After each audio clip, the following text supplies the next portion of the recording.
சொல்லுங்க. என் பெயர் ரேஷ்மா. நான் 2ஆம் வகுப்பு படிக்கிறேன்.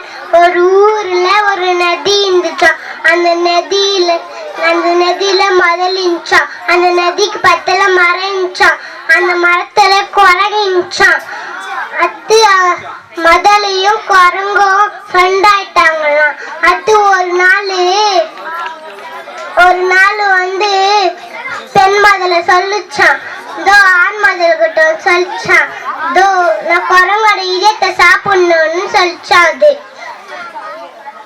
என்கிட்ட நம்ப இருக்கான். அவனை கூப்பிட்டு வந்து நம்ம சாப்பிடலான்னு சொல்லிச்சான். அது போச்சான். அது நம்ப வா உணவு சாப்பிட்றதுக்கு போடலான்னு சொல்லி கூப்பிட்டு போச்சான். அது நான் முதுகு மேலே ஏறிக்கும் போடலான்னு சொல்லிச்சான். அது போச்சான். கொஞ்ச தூரம் போயிடுச்சான். என்னத்துக்கு தெரியும் அவனை கூப்பிட்டு போடலான்னு சொல்லிச்சான். அந்த ஆண் முதல்ல கேட்டான்.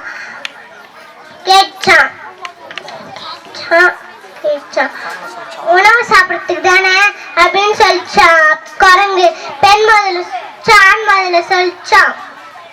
உன்னோட இதயத்தை சாப்பிடறதுக்கு தான் அப்படின்னு சொல்லிச்சான். அந்த குரங்குக்கு பயம் எடுத்துக்கிச்சான். அது உள்ளே காமிச்சிச்சான். அது வந்து நான் ஃபர்ஸ்ட் சொல்லிக்கலாமே, இதை நான் மரத்து மேலே வச்சுட்டுக்கிறேன் அப்படின்னு சொல்லிச்சான். அந்த குரங்கு சரிவா திருப்பி போடலாம் அப்படின்னு சொல்லிச்சான்.